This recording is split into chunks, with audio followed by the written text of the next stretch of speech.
Welcome back to Directions, Please. My name is Amanda, and this is part 2 of my story about first fighting and then accepting that I needed to resign from my teaching career of 19 years. If you haven't seen the first video, I would suggest you check it out now, and I'll be sure to link it in the description below. Last week, I talked about adopting at least a few of the skills and ideas that McKeown talks about in his book, Essentialism and Effortless. And as I was looking back at that before filming this one, I realized that it was kind of like, this is this great book, you should check it out, here are some skills I learned, and I failed anyway.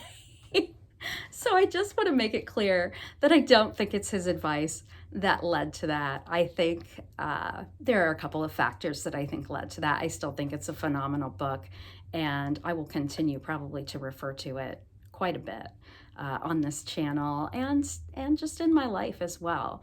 I think I was pretty burnt out and spent by the time I was trying to implement some of those changes, and I was only doing them on a smaller scale. I think really I was not ready to say no to teaching, which is really what I discovered I needed to say yes to my family and to my health. I do want to talk a little bit though about a few other things I tried to do, because it wasn't just applying some of those lessons from the book. I was spending a lot more time on my well-being and my personal care. I was going to bed at a decent hour to make sure I was getting sleep and well rested. I was trying to eat better for better energy and focus throughout the day. And I had also started seeing a therapist at the beginning, or actually a little bit before the beginning of the school year, probably in late summer. As the school year approached, I realized that I was feeling a lot of anxiety about returning to the classroom. And I thought it would be valuable to have the skills that a trained professional could offer me. Before moving into the main content of this video, which is the grief of experiencing loss and the loss of my career, I want to mention two things that I think were important lessons I learned during the pandemic. Certainly, the pandemic was not a good thing. But what I do think it provided for me and for others was the opportunity to reflect. One thing I realized about myself during the pandemic is that I had really been craving more time with my family and more time at home. And the second part of what I learned is that at the beginning, when we first were sent home, there was a lot of grace given. There was a lot of grace given to learners who were going through this crisis and who might be experiencing loss in their own lives. There was a lot of grace given to teachers. We were not trained for this. We did not have the tech in place. Our students didn't necessarily have the supports in place to do this online learning thing. And so we were instructed as teachers to do the bare essentials. And while that might sound like, ooh, I don't know about that, sometimes things trump other things in life. And this really required us to review, what have I been doing? Why am I doing it? And what really are the most crucial lessons that I want these students to finish the year with? What will they really need as they move on to next year? And in doing that, we scaled back a lot. And to be honest, it was the first time my life felt a little bit more balanced than it had felt in years in terms of workload and balancing other aspects of my life. So when I returned in the fall post that year, it was even more of a noticeable difference. And I did feel like sometimes we were doing these things that didn't really, while they had good benefits, they weren't really worth the effort that they were taking for us to create them, for students to finish them, and for us to assess them. One of the things that McKeown also talks about in his book is majoring in minor activities. And I love this phrase because I think, unfortunately, this has happened a lot in recent years in education. And I also think it has a way of taking over our lives. If we never have the opportunity to pause and to reflect like we did during the pandemic, it's very easy to get caught up and just go, go, go, and not really reflect on, what are the yields I'm getting from all of this input? What am I really achieving, and is it worth the time that I'm investing in it? So I knew things needed to change. I knew they needed to change for me, but I've always struggled, as I said in the last video, with making decisions. And this one was especially hard. Again, as I said, I wanted to say yes to family, but I just wasn't ready to say no to my career. So I want to talk a little bit about grief. And I didn't realize what I was going through, certainly at the time. I would later, after my pretty severe panic attack that sent me to the hospital and ultimately put me on medical leave for the end of the school year, would go to an IOP program, which is an intensive outpatient program. And in that, I had an epiphany. Basically, one of the counselors, I was talking about all the things that were a struggle, all the reasons I didn't want to leave teaching and education. And ultimately, she, looked at me and said, "You're grieving." And it was like a light bulb went off. And I was like, I am grieving. It never really dawned on me that that's what it was. And I was grieving. And I'll talk a little bit in a minute about what I was grieving. But first, I want to talk about the 5 steps of grieving. The first stage of grief is denial. And that's really what the last video was about quite a bit. I was not ready to say goodbye. I was not ready to admit that I needed to say goodbye for my family and for my health.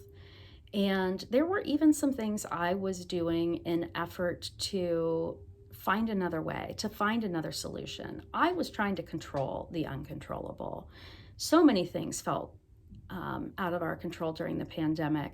And in my own life, this was a big part of that, this career that was not going the way that I had dreamed it would at the beginning of my career as a teacher. But I kept telling myself, there are solutions, I'm gonna figure this out. And so I was definitely in denial.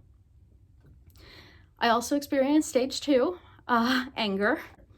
I felt myself inside being angry, being short-tempered. And that's not my personality. It never has been. I'm a pretty patient person most of the time. And while I wasn't super reactionary to people around me, I felt it inside and I knew something was wrong and I needed someone with a professional background to help me. It was not something that Amanda could solve at this point. So then there was bargaining. So my bargaining looked like guilt over not doing the job that I felt I should be doing. Shame over not reaching the goals that I wanted to reach. I was really perseverating over the past and not being the kind of teacher that I had been, even in my past as a younger teacher, and the future, which I thought was getting further and further from my grip. I just couldn't see making it another 16 years in the classroom. The 4th stage was depression. This is one I think we're a little bit more aware of today, but for me, it looked like overwhelm, complete exhaustion, low energy, and almost no motivation. I had no fire inside of me. And it makes sense. I was grieving my identity. I had identified as a teacher for a long time, probably even prior to becoming a teacher and majoring in teaching and education. My stepfather said he always knew I was going to be a teacher. I just had to realize it for myself. Then there was the dream of the teacher I would be and the career I would have. I had planned to be a career teacher that would be there for my entire years, 35 years. I had seen a lot of awesome teachers do it, and they went out on the top of their game. They were phenomenal. my own mentor who I wanted to be when I grew up. His name was Dennis. He taught students to love literature and more than that, to love learning. And that's what I really wanted to do. It was what I was passionate about. I had a lot of mentors in my high school career that meant a lot to me. My band director and my journalism teacher had both built phenomenal programs that I had had the honor to be a part of, and I wanted to create something like that for myself. And so I was grieving these things. And it was a lot. It was a lot of expectations to put on myself.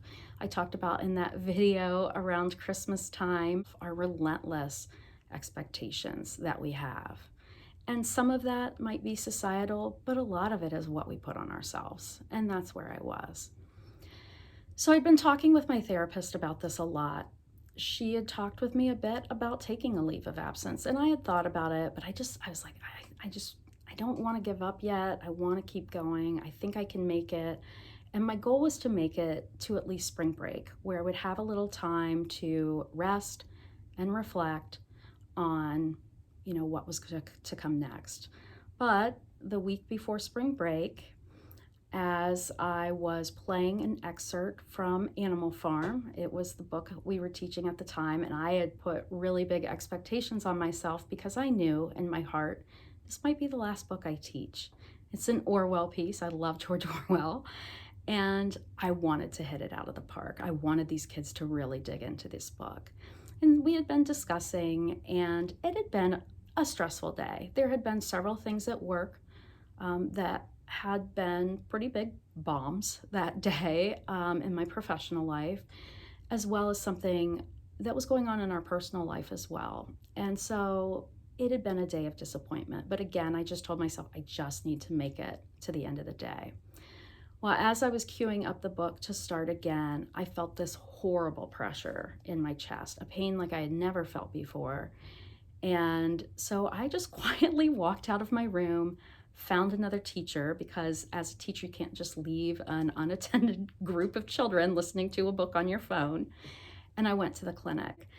I had been there a few times that year because I was having problems with my blood pressure and my heart rate. And as soon as I told her I was having chest pain, she called the ambulance. So the paramedics came, they took my blood pressure, my heart rate. I think it's the EKG machine they have.